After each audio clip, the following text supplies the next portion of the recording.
Oi, pessoal. Meu nome é Juliana, sou aluna do PIBID e nesse vídeo vocês vão ver a resolução das questões de biologia cobradas nas OEs, apostila do primeiro ano do segundo bimestre.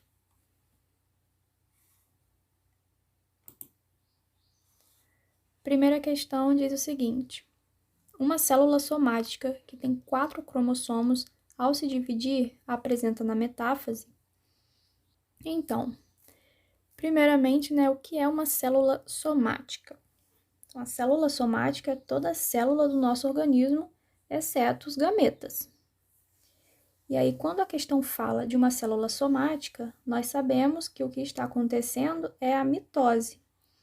Porque a mitose é um tipo de divisão celular que acontece nas células somáticas, onde uma célula mãe vai se dividir gerando 2 novas células filhas geneticamente idênticas a ela, com o mesmo número de cromossomos. E a mitose é dividida em 4 fases: prófase, metáfase, anáfase e telófase.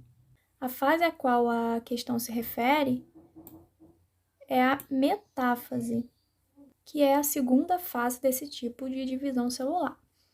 E a metáfase é a fase que antecede a anáfase, E a anáfase é a fase onde vai acontecer a separação das cromátides irmãs. Então, na metáfase, a célula está se preparando para que haja separação das cromátides irmãs. Então, na metáfase,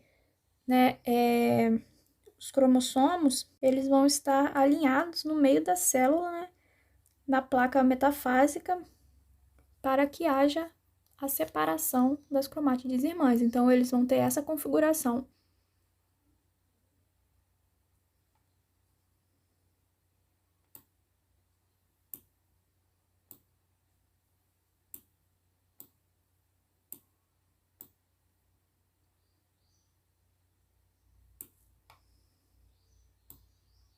Então, é uma célula com 4 cromossomos.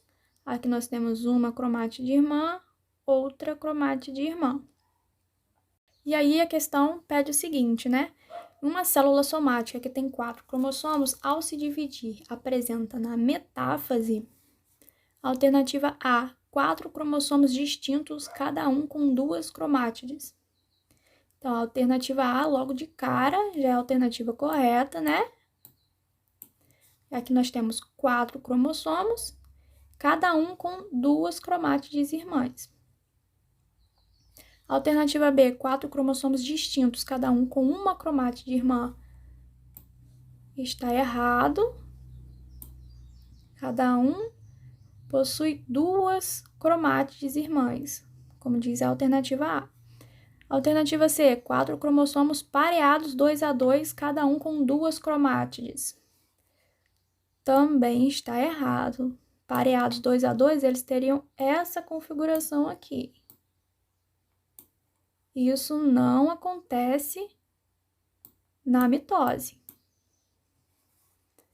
Alternativa D, 4 cromossomos pareados 2 a 2, cada um com uma cromátide. Também não.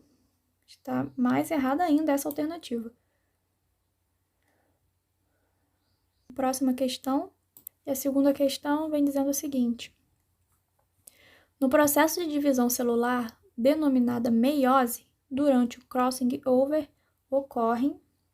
Então, a meiose nós sabemos que acontece nas células reprodutivas, a formação dos gametas. E nesse tipo de divisão celular, são formadas, no final da divisão, 4 células filhas, com metade no número de cromossomos da célula mãe. E a meiose é dividida em duas fases, meiose 1 e meiose 2. E cada uma dessas fases é dividida em 4 subfases. E o crossing over ocorre somente na meiose, Não tem o crossing over na mitose. E esse evento acontece lá na meiose 1. E gente, um evento responsável pelo aumento da variabilidade genética. Mas, afinal, o que acontece no crossing over? Ocorre uma troca de pedaços entre os cromossomos homólogos. Nessa fase, os cromossomos vão estar com essa configuração aqui, um do ladinho do outro.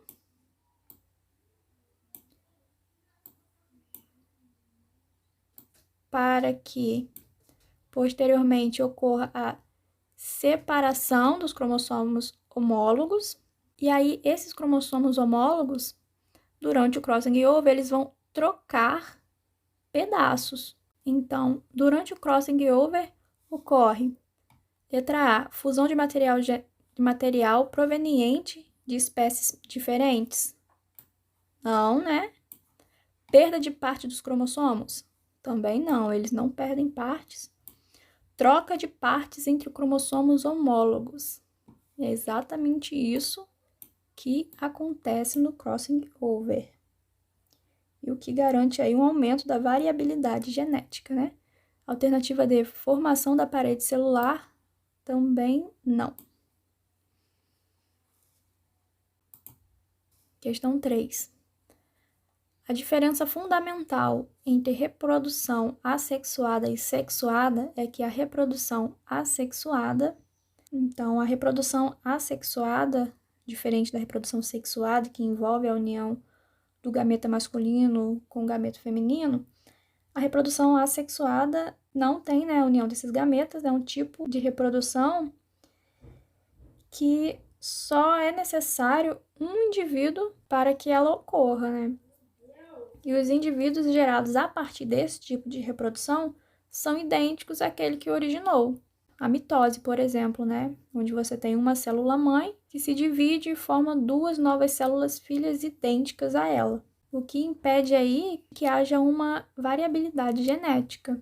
E a reprodução sexuada, que envolve a união do gameta masculino com o gameta feminino, o gameta masculino possui lá os seus 23 cromossomos, e o gameta feminino também tem lá os seus 23 cromossomos. E aí, no resultado, né, dessa fecundação, a gente tem uma célula com 46 cromossomos.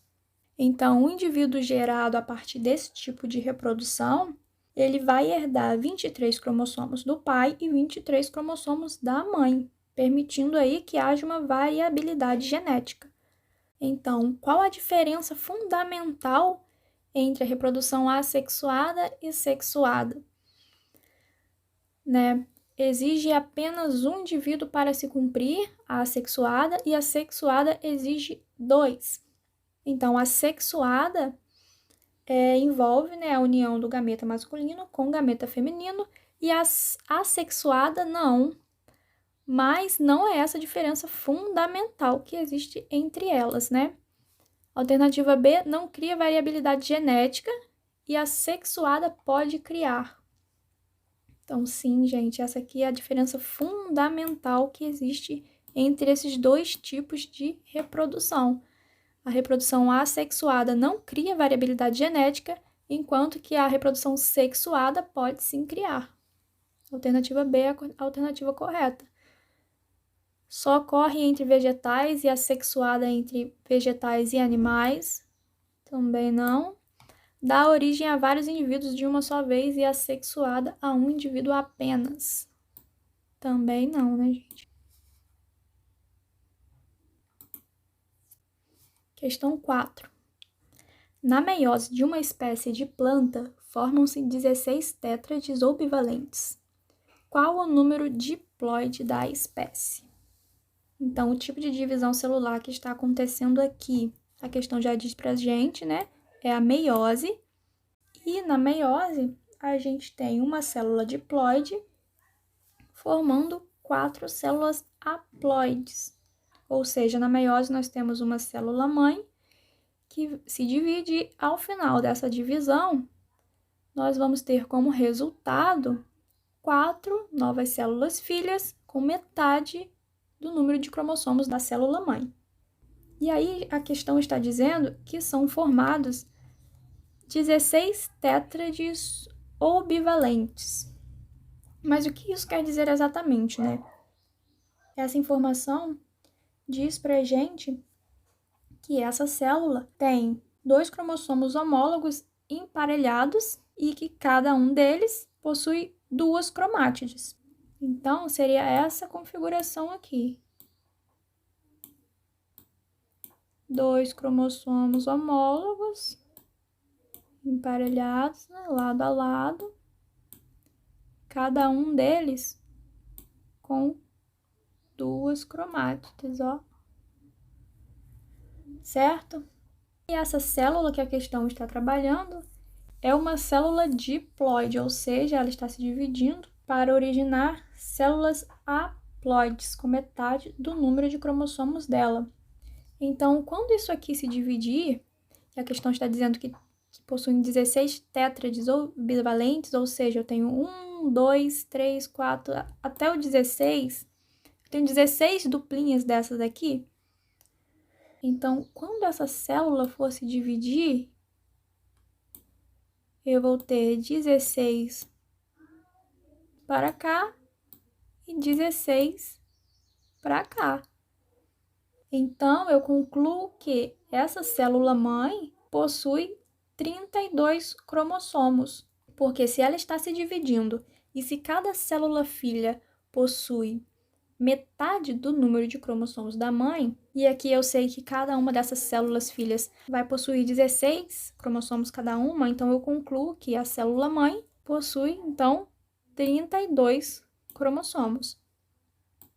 Alternativa C é a alternativa correta. Lembrando que na meiose, a meiose, né, é dividida em 2 fases, que é a meiose 1, onde uma célula-mãe vai se dividir, originando 2 novas células filhas com metade do número de cromossomos dela. E na meiose 2, que essas 2 novas células vão continuar a se dividir, formando aqui, cada uma, 2 novas células. E aí, no final da divisão, eu tenho 4 células filhas com metade do número de cromossomos da célula-mãe. Beleza?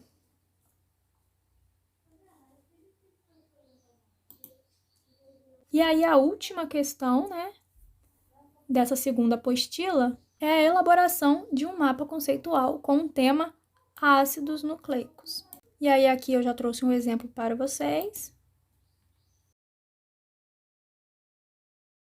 Um esqueminha aqui dos ácidos nucleicos, né, que são o DNA e o RNA, que são formados por nucleotídeos, e o nucleotídeo, por sua vez, é formado por um grupo fosfato, por uma pentose, que se for o RNA, essa pentose é a ribose, se for o DNA, essa pentose é a desoxirribose. E o nucleotídeo é formado também por uma base nitrogenada. Se for o DNA, adenina, timina, citosina e guanina.